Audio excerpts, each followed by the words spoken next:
Olá, boa tarde. Me chamo Igor. Vim apresentar hoje, um vídeo a respeito da matéria de mineralogia do solo, com o tema de atributos químicos do solo. Bem, eu queria falar primeiramente sobre a importância, dos atributos químicos. Eles medem fatores como pH, acidez do solo, acidez ativa, saturação de bases, além de ter uma importância nos outros fatores de atributos, como fatores físicos e biológicos. Bem, começando com algum desses atributos químicos, a gente tem o pH. pH que é a medida de acidez ou alcalinidade de solução do solo. E a sua importância se dá principalmente que ele controla a disponibilidade de nutrientes e toxicidade de elementos. Elementos esses como o alumínio, Alumínio 3+, no caso. A gente tem a acidez ativa, que é o H+, e o alumínio 3+ presentes em solução no solo, que seria a fase líquida do solo, Seria, em geral, a água, com os nutrientes, que ela é medida pelo pH propriamente dito. A gente tem a acidez potencial, que é novamente, o H+, e o alumínio 3+, ligados aos colóides do solo. Colóides do solo, são os fragmentos de argila e matéria orgânica, que representa a reserva de acidez, e isso quer dizer que é a principal parte do poder tampão do solo, ou seja, seria aquele solo que você faz a correção, só que ele, mesmo assim, ele continua, se você for pela acidez ativa, no caso, Você faz a correção pela acidez ativa, só que ele ainda assim vai continuar ácido por conta da acidez potencial, já que essa acidez vai ser reposta. Bem, a gente tem a saturação por alumínio, que é a parte da CTC efetiva, que eu vou explicar mais na frente, que é ocupado pelo alumínio. Alumínio 3+ trocável, que é a sua forma mais tóxica, E o que ele fala pra gente, essa saturação por alumínio? Que um solo acima de 50% são solos álicos, são solos extremamente ácidos, e tóxicos para as plantas. A gente tem a capacidade de troca de catiônica, que seria a CTC, que é a capacidade dos colóides de reter e trocar cátions, que seria o seu reservatório de nutrientes, A gente divide a CTC em CTC efetiva e CTC total, sendo a efetiva a capacidade de retenção atual do solo, que é medida nas condições de pH de campo, E a total, que é a capacidade de retenção máxima do solo, e essa é medida em pH 7. A gente tem também a saturação por bases, que serve para informar se eu vou ter um solo quimicamente fértil ou quimicamente pobre. Bem, mas o que é, essa saturação por bases? É o percentual da CTC total, ou seja, a capacidade de retenção máxima do solo, ocupada por cátions básicos, como cálcio, magnésio, potássio e o sódio. É necessário ter cuidado, com o sódio, que se a gente tem 15% da minha saturação por bases, do meu valor de saturação por bases formado por sódio, isso não é um indicativo de um solo quimicamente fértil, mas sim de um problema, com o sódio que a gente vai ter nesse solo. Bem, se minha saturação por bases der maior que 50%, eu tenho um solo eutrófico, o que isso quer dizer um solo quimicamente fértil. E caso minha saturação por bases dê menor que 50%, eu chamo ele de solo distrófico, ou seja, ele é pobre quimicamente. Falando da célula litrópica de adsorção, É outro fator químico do solo, que é a ordem de preferência e a força que os cátions são retidos pelos colóides. Ou seja, a gente tem, por exemplo, o potássio, ele é menos retido que o cálcio e o magnésio no solo.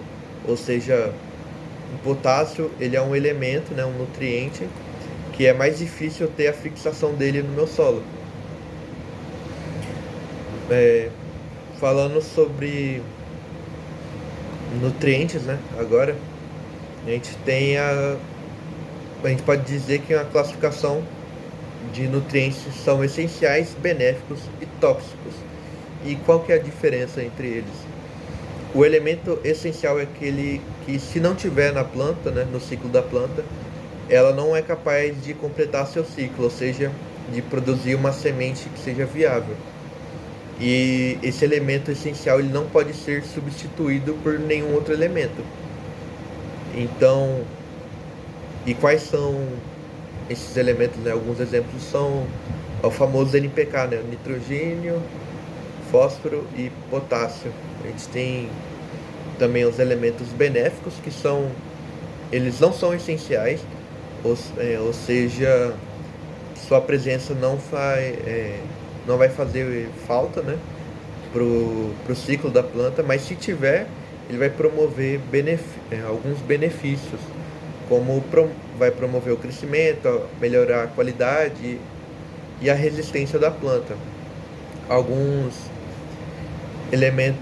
nutrientes benéficos são o silício, o cobalto, o sódio. Já os elementos tóxicos são elementos que, se apresentados em altas quantidades ou altas concentrações, ele causa danos à planta, né, e impede seu crescimento total, como o alumínio. A gente tem também, nessa classificação de nutrientes, né, os macronutrientes e os micronutrientes. E qual que é a diferenciação entre ambos, né? Macros são exigidos em grandes quantidades, né? Ou seja, a concentração na matéria seca geralmente vai ser de gramas para quilo. Então a gente tem, por exemplo, nitrogênio, fósforo, potássio, cálcio, magnésio, enxofre e outros elementos, né? E o que são os micronutrientes? São exigidos em pequena quantidade, ou seja, de microgramas para quilo, né?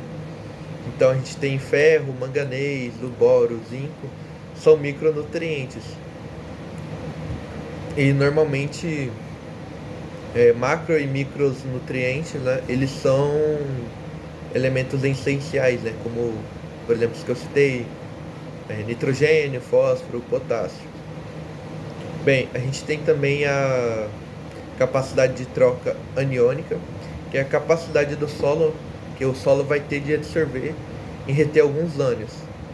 A gente tem a capacidade máxima de adsorção de fosfato, que é o CMAP, que é como o nome sugere, né, quantidade máxima de ânions, seria o fosfato, né, que o solo consegue fixar ou reter nos coloides. Sua importância basicamente, né, quando eu tenho um solo com alta capacidade máxima de absorção de fosfato, eu sei que ele exige doses maiores na adubação desse nutriente, né? E falando sobre CTC e CTA, necessário entender a diferença, né? Sendo a CTC capacidade de troca catiônica e CTA capacidade de troca aniônica. Descrevem a capacidade, né, de reter íons no solo. Então, por exemplo, a CTC são cargas positivas, enquanto a CTA são cargas negativas. As cargas positivas geralmente estão na superfície do coloide, falando mais da CTA, né? Por exemplo, CTA é mais presente em solos tropicais, seria o caso do Brasil, né? Altamente temperizado, como o latossolo. Já a CTC em solos de argilão para 1. Então a gente tem essa diferença, e também a questão do solo ter a carga como permanente, ter a carga permanente e a carga não permanente. Bem, essa é a minha apresentação. Uma boa tarde ou boa noite.